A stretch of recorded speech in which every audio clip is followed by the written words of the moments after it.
आपको पता नहीं है, हमारे कुरान को मिटाना चाह रहा है, मजहब इस्लाम को मिटाना चाह रहा है, हमारी मस्जिदें हमसे छीनी जा रही है, हमारे मदरसे में ताले लगाए जा रहे हैं। आपको पता नहीं, आपको पता सिर्फ ये है कि बिरयानी खाओ, मुर्गा खाओ, पुलाव खाओ, गोश्त खाओ, चादर तान के सो जाओ।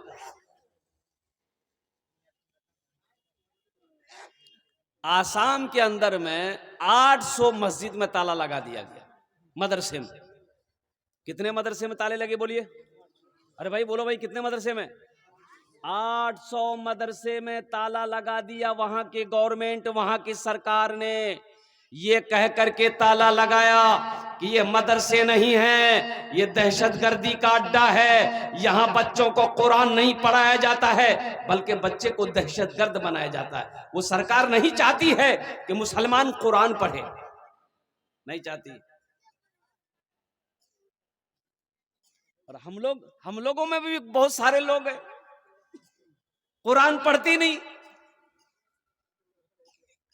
कुरान पढ़ते ही नहीं है। हम लोग फुर्सत कहां है? कुरान पढ़ने की फुर्सत नहीं है। सहरा में जंगलों में, सहरा में जंगलों में, बयाबान में पढ़ो, सहरा में जंगलों में, बयाबान में पढ़ो, मीनार गिर पड़े हैं तो मैदान में पढ़ो।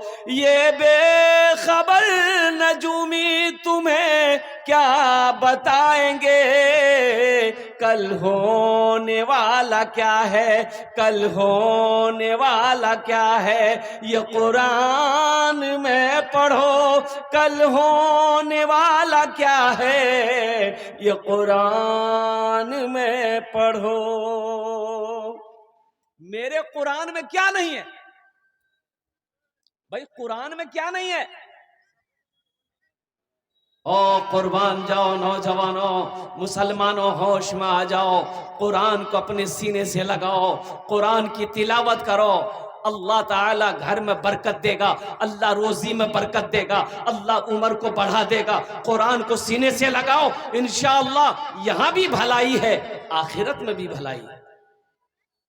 इंशाअल्लाह कुरान पढ़ेंगे वीर भाई। भाई कितने लोग तैयार हैं? इंशाअल्लाह हाथ उठाओ, इंशाअल्लाह मैं दुआ करूंगा। अल्हम्दुलिल्लाह, वाह भाई वाह। अच्छा, कुछ ही लोग उठाए हाथ, सारे लोग कुरान पढ़ने के लिए हाथ नहीं उठाए। बताओ, अल्लाह के महबूब सल्लल्लाहु अलैहि वसल्लम ने आखिरी हज के वक्त में इरशाद फरमाया था, लोगों मैं तुम्हारे दरमियान दो चीजों को छोड़कर जा रहा हूं। सहाबा ने पूछा, या रसूल अल्लाह सल्लल्लाहु अलैहि वसल्लम वो दो चीजें क्या है? आमिना के लाल ने इरशाद फरमाया, पहली चीज अल्लाह का कुरान छोड़कर जा रहा हूं, दूसरी चीज मेरी सुन्नत। दूसरी चीज क्या है भाई? क्या है? सुन्नत। ये दोनों चीजों को मजबूती के साथ थामे रखना, पकड़े रखना। अल्लाह का कुरान, अल्लाह का कुरान, अल्लाह का कुरान, मेरी सुन्नत। तुम कामयाब रहोगे, तुम ही कामयाब रहोगे। हर कौम तुम्हारी इज्जत करेगी। अगर तुमने इन दोनों चीजों को छोड़ दिया, तुम गुमराह हो जाओगे, कोई कौम तुम्हारी इज्जत नहीं करेगी। आज देखिए क्या हालत है हिंदुस्तान का। हमारी कहां पर इज्जत हो रही है?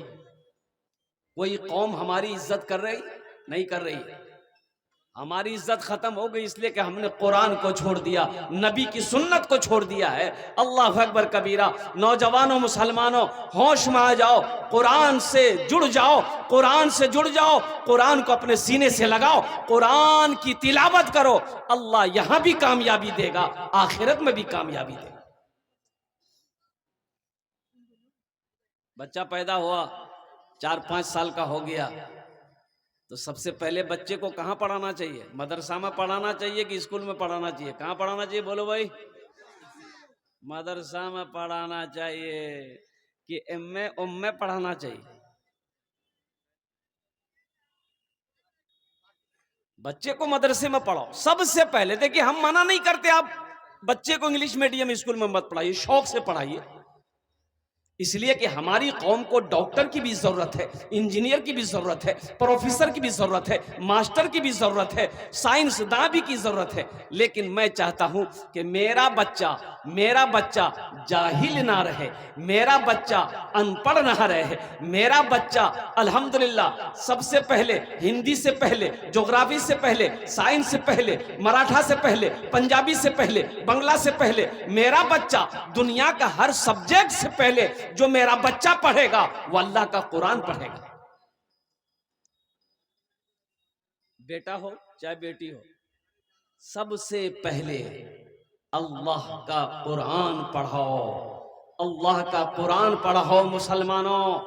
अल्लाह के नबी सल्लल्लाहु अलैहि वसल्लम ने इरशाद फरमाया, ये दो चीजें मैं छोड़कर जा रहा हूं, अगर तुम मजबूती के साथ पकड़े रहे तुम कामयाब हो जाओगे, ओ मंजिले मकसूद तक तुम पहुंच जाओगे, दुनिया भी गुजर जाएगी, आखिरत भी सवर जाएगी। लेकिन अफसोस का मकाम है कि आज इन्हीं दो चीजों को हम छोड़े हुए हैं।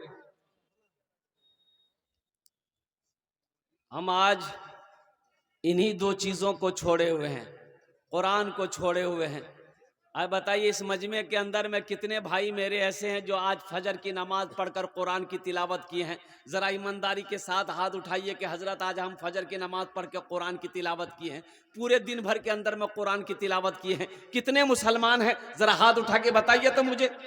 ये देखिए 1 2 3, बताइए कितने लोग बैठे हैं?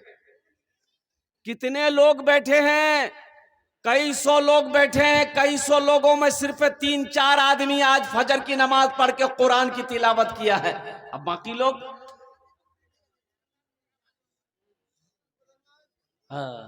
कुरान सिर्फ रखने वाली किताब नहीं है, रखने के साथ साथ कुरान पढ़ने वाली किताब है, ये हिदायत वाली किताब है। अल्लाह अकबर कबीरा।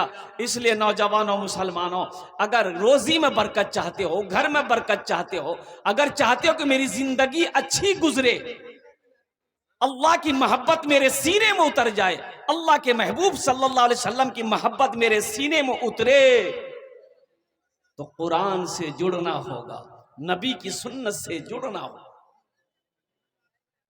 आज हमारी हालत क्या है? हमारी मस्जिदों का क्या हाल है भाई? हमारी मस्जिदें खाली रहती है भाई, जो लोग खड़े हैं बैठ जाओ। ए बाबू, ए बाबू बैठ जाइए, बैठ जाइए, बैठ जाइए। देखिए पढ़ा लिखा नौजवान सब है, देखिए ये देखिए इधर भी पढ़ा लिखा नौजवान सब बैठ जाएगा। ए बाबू बैठ जाओ, तारा तो करो, तारा तो करो ना बाबू, बसे जानो खाने अल्हम्दुलिल्लाह। ए देखिए माशाल्लाह, देखिए लड़का सब पढ़ा लिखा समझदार बच्चा सब है, सब बैठ जा रहा है भाई।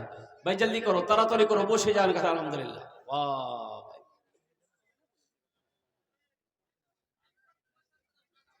मस्जिदों के हालात देखिए, मस्जिदों के हालात देखिए। अभी देखिएगा पटना के अंदर में एक मस्जिद है, बहुत पुरानी मस्जिद है पटना के अंदर में। उस मस्जिद में अजान नहीं होती है। क्यों नहीं होती है जानते हैं? उस मस्जिद में अजान देने वाला कोई नहीं है, इसलिए उस मस्जिद में अजान नहीं होती। मुसलमानों को मार्केट में बड़ा मन लगता है, बाजार में बड़ा मन लगता है। सुबह अगर पूर्णिया चला जाए, घंटों घंटा दुकान में बैठकर गुजार देगा, चाय की दुकान में, होटलों में, मार्केट में, लेकिन मस्जिद में दिल नहीं लगता।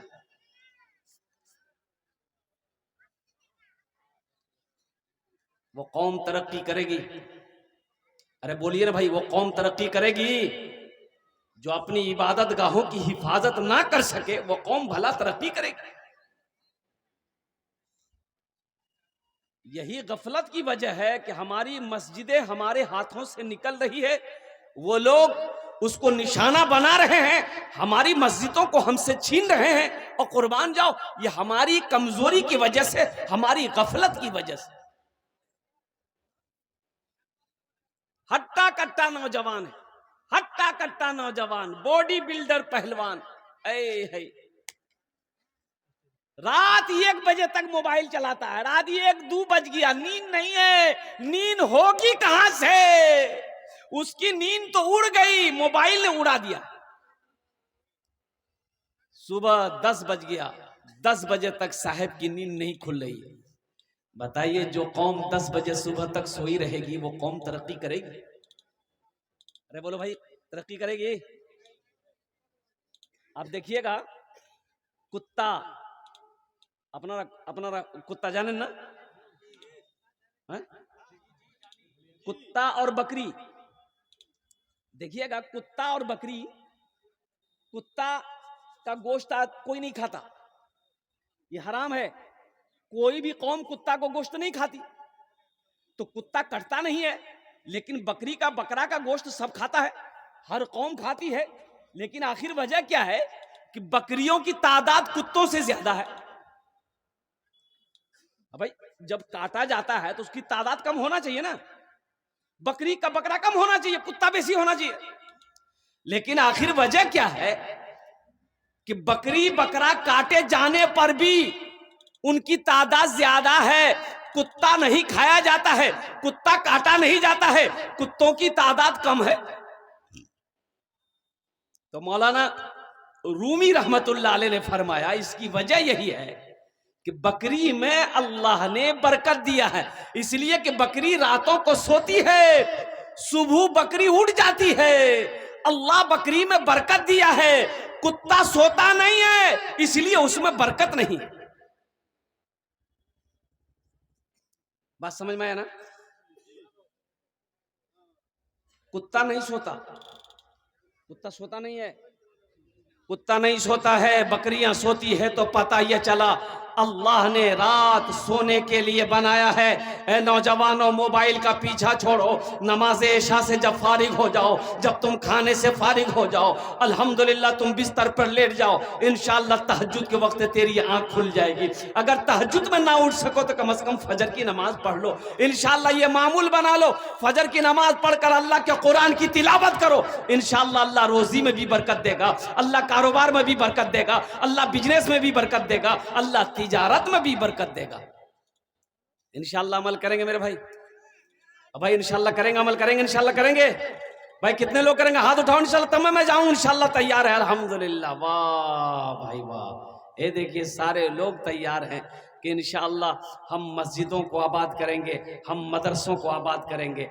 एक बात याद रखिएगा, कुर्बान जाइए, पढ़ा लिखा और जाहिल एक नहीं हो सकता, पढ़ा लिखा और जाहिल बराबर नहीं हो सकता है। इसलिए नौजवानों एक बात याद रखना, यहूदी कौम, ये यहूदी जो अभी लड़ाई हो रही फिलिस्तीन की इसराइल से ना, तो ये यहूदी से हो रही है।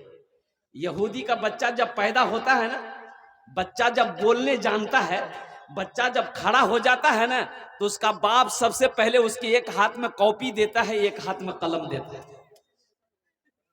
आज वो कौम यहूदी, हालांकि उसकी तादाद मुख्तसर है, सिर्फ 2 करोड़ यहूदी है, 2 करोड़ यहूदी। आपको पता होना चाहिए 2 करोड़ यहूदी पूरी दुनिया के अंदर में हावी है। आखिर इसकी वजह क्या है? तो पता यह चला वो कौम तालीम याफ्ता कौम है, वो कौम तालीम को, एजुकेशन को फोकस करती है। कुर्बान जाओ, आज यही वजह है कि हम मोबाइल में फेसबुक चलाते हैं। इसका ये फेसबुक का इजाद करने वाला कौन है? यहूदी है। व्हाट्सएप है, इसका इजाद करने वाला कौन है? वो यहूदी है। और कुर्बान जाओ, वो एक क्रीम लगाते हैं, हम लोग एक क्रीम लगाते हैं ना, नौजवान लोग लगाता है, फेयर हेयर होल्डर, क्या नाम है? Fair Lovely, Fair Hair Lovely. नौजवानों, ये उन यहूदियों ही का इजाद किया हुआ ये है। लक्स साबुन लगाते हो, ये उन्हीं का प्रोडक्ट है। लाइफ बॉय साबुन लगाते हो, ये उन्हीं का प्रोडक्ट है। और कुर्बान जाओ, आज यहूदी आगे क्यों है? तो पता ये चला कि वो एजुकेशन में, तालीम में आगे है। जो तालीम में आगे रहेगा, जो एजुकेशन में आगे रहेगा, वही कामयाब रहेगा। हम लोगों का हालत क्या है? बच्चा थोड़ा बड़ा हुआ, होटल में रख दो, 2000-3000 रुपया महीना आ रहा है। अब बाप गुटखा खा के, पान खा के, बेटा मेरा खट रहा है होटल में, 3000 रुपये 2000 रुपये महीना आ रहा है। वही बेटा थोड़ा बड़ा हुआ, पंजाब भेज दिया, दिल्ली भेज दिया। बताओ, वही बच्चा बूढ़ा, जब तुम बूढ़ा हो जाओगे, वही बच्चा खुट्टा में बांध के मारेगा। अपने बच्चे को तालीम दो मुसलमानों, अपने बच्चे को कुरान से जोड़ो मुसलमानों, और खुद कुरान से जुड़िए, अपने बच्चों को भी कुरान सुनाइए। एक लड़का जेंटलमैन कोट कोट पहना, पैंट पहना, ससुराल गया। कहां गया भाई? बोलो भाई, अरे भाई बोलो भाई, कहां गया? बोलो भाई। ससुराल गया। एक बुढ़िया देखी क्या कि कोट पैंट नौजवान पहना है, बूट पहना है, चश्मा पहना है। वो बुढ़िया दौड़ती भी गई ये खत लेकर के। खत पहले जमाने की बात है, अभी ना मोबाइल है, वायरलेस है, खत का जमाना खत्म हो गया। वो बुढ़िया बोलिए बेटा रुक रुक रुक रुक। तो नौजवान खड़ा हो गया। क्या है मम्मी? बोला बेटा ये मेरा खत है, थोड़ा पढ़ के सुना दो, मेरा बेटा भेजा है दिल्ली से। ये नौजवान खत लिया, खत खोल के देख रहा, रोना शुरू कर दिया। ये नौजवान रोने लगा। तो ये नौजवान को जो रोते हुए देखी ना वो बुढ़िया समझी कि लगता है मेरा बेटा को कुछ हो गया। वो बुढ़िया जारो कतार रोने लगी। अब बुढ़िया रोई, उसकी बेटी आई वो भी रोने लगी, उसकी बहन आई वो भी रोने लगी। पता ये चला कि 10-12 औरत मिलके रो रही, जारो कतार रो रही है। ये लड़का भी रो रहा है, बुढ़िया भी रो रही है। और कुर्बान जाओ नौजवानों, लोग जमा हो गए। लोगों ने पूछा भाई क्या हुआ, रोते क्यों हो? आखिर क्या हुआ? रोने का सबब क्या है? रोने की वजह क्या है? हुआ क्या है? तो बुढ़िया बोली कि ये मेरे बेटे का खत था, ये नौजवान को हम पढ़ने दिए हैं। ये नौजवान अब पता नहीं क्या पढ़ा नहीं पढ़ा, ये रोया तो हम लोग भी रो रहे हैं। लगता मेरा बेटा को कुछ बैग लो जो।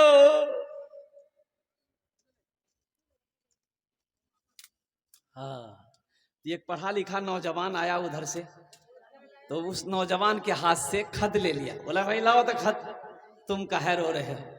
तो खत को पढ़ा, उसमें लिखा था कि अम्मी हम दिल्ली में ठीक ठाक हैं, आपके नाम से हम 5,000 रुपया लगा दिए हैं। ये पैसा जब पहुंच जाए, मिल जाए तो अच्छे से दवाई दारू भी कर लीजिएगा, अच्छे से खाइएगा पीजिएगा रहिएगा। आप मेरे लिए दुआ कीजिएगा, आपका बेटा मुन्ना।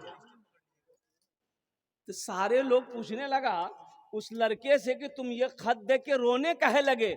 तो वो नौजवान कहने लगा मैं रोया इसलिए कि मैंने बचपन में तालीम हासिल नहीं की, मैं मदरसा स्कूल नहीं गया।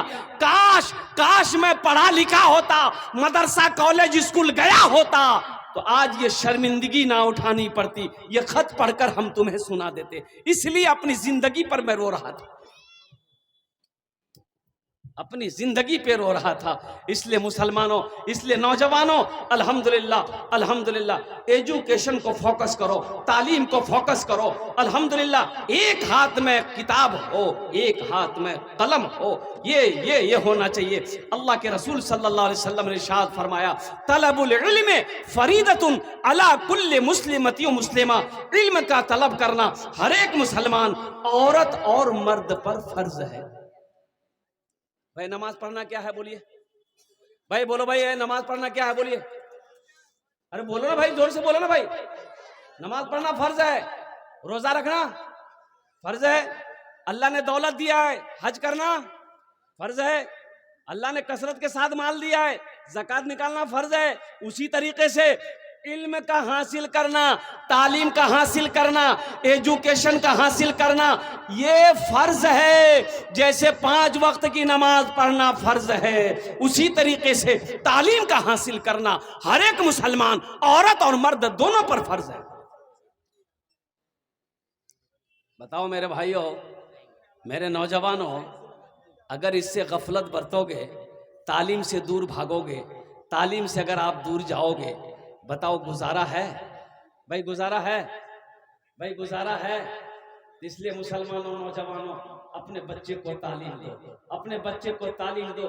एक वक्त खाना खाओ, एक वक्त खाना खाओ, एक वक्त भूखा रह जाओ, जो पैसा बचे ना अपने बच्चे के पीछे लगाओ, अपने बच्चे के पीछे लगाओ, अपनी बेटी के पीछे लगाओ, अपने बेटे के पीछे लगाओ। इंशाअल्लाह देखना वो बच्चा कामयाब होगा, वो बच्चा नाम रोशन करेगा, वो बच्चा खानदान का नाम रोशन करेगा, वो बच्चा कौम का नाम रोशन करेगा, वो बच्चा कामयाब होगा। इसलिए मुसलमानों, अपने बच्चे को सबसे पहले मैं ये कहता हूँ, इंजीनियर बनाने से पहले, मास्टर बनाने से पहले, प्रोफेसर बनाने से पहले, डॉक्टर बनाने से पहले, सबसे पहले अपने बच्चे को अल्लाह का कुरान पढ़ाओ। 2022 में यहाँ पढ़े लिखे नौजवान बैठे हैं, 2022 में नीट का एग्जाम हुआ। भाई नीट का एग्जाम हुआ, मदरसे के 1800 बच्चे कामयाबी हासिल किया नीट के एग्जाम में। 1800 बच्चे, कितने बच्चे कामयाब हुए भाई? 1800 बच्चे नीट का एग्जाम निकाला, यानी डॉक्टर बना 1800 बच्चे। अब वो 1800 बच्चे कौन थे मदरसे के? वो हाफिज कुरान थे, वो हाफिज कुरान थे। तो पता ये चला कि जो कुरान को अपने सीने में उतार लेता है, जो अपने कुरान को अपने सीने में महफूज कर लेता है, अल्लाह उसके ज़हन को खोल देता है। फिर उसके लिए डॉक्टर बनना मुश्किल नहीं है, इंजीनियर बनना मुश्किल नहीं है, वकील बनना मुश्किल नहीं है, प्रोफेसर बनना मुश्किल नहीं है, ओहो साथ ही साथ साइंसदान बनना उसके लिए मुश्किल नहीं है, अल्लाह आसान कर देता है। इसलिए अपने बच्चों को सबसे पहली फुर्सत में आप एजुकेशन दो मेरे भाई। अल्हम्दुलिल्लाह सुम्मा अल्हम्दुलिल्लाह, चाहे वो कॉलेज हो, चाहे वो स्कूल हो, चाहे वो यूनिवर्सिटी हो, अल्हम्दुलिल्लाह सुम्मा अल्हम्दुलिल्लाह। लेकिन पहले कुरान पढ़ा दो, फिर उसको दुनियावी तालीम दो। और अपने बच्चे को जाहिल ना रखो, अपने बच्चे को अनपढ़ ना बनाओ, अपने बच्चे को गवार ना बनाओ, इसलिए कि जब तक तालीम नहीं होगी वो खुदा को नहीं पहचान पाएगा। अच्छा बताइए, तालीम नहीं होगी, एजुकेशन नहीं होगा, वो खुदा को पहचानेगा? बोले भाई खुदा को पहचानेगा? खुदा को नहीं पहचानेगा। है नमाज पढ़ो में, नमाज पढ़ो नमाज पढ़ो, तो तालीम नहीं होगी, नमाज क्या पढ़ेगा? अरे नमाज पढ़ना है तो पहले कुरान पढ़ेगा कि पहले नमाज पढ़ेगा? बोलो भाई, है कि नहीं? इसलिए कि तालीम जरूरी है ना भाई। भाई कुरान नहीं पढ़ेगा, कुरान अगर वो नहीं जानता तो नमाज में पढ़ेगा क्या? वो नमाज में सिर्फ हदीस तो नहीं है ना, कुरान भी तो है। सना हदीस है, लेकिन सना के बाद सूरह फातिहा ये अल्लाह का कुरान है। तो कुरान जरूरी है, पहले कुरान पढ़ो, हर जिंदगी पे कुरान पढ़ो। इसलिए नौजवानों, ये मदरसा पैगाम देता है, चटाई पर बैठकर हमारे उलमाए किराम बैठकर आपके बच्चों को तालीम देते हैं, आपके बच्चों को कुरान पढ़ाते हैं, आपके बच्चे को दीन सिखाते हैं। तो अल्हम्दुलिल्लाह इनका एहसान मंद होना चाहिए आपको। आपके दिलों के अंदर में भी शौक होना चाहिए कि हम कुरान नहीं पढ़े हैं, अल्हम्दुलिल्लाह हमको भी कुरान पढ़ना चाहिए। मैंने 65 साल से 75 साल के 6 लोगों को कुरान पढ़ाया, अल्हम्दुलिल्लाह। 65 साल से 75 साल के बूढ़े लोगों को, मैं इमाम ना हूं, 6 लोगों को कुरान पढ़ाया। सुभान अल्लाह बोले तो माशाअल्लाह। 6 लोगों, कोई मुश्किल नहीं है। आपकी उम्र हो गई 50 साल 60 साल, कुरान नहीं पढ़े, बचपन में नहीं पढ़े, जवानी में नहीं पढ़े, बूढ़ा हो गए, तो कोई मुश्किल नहीं है।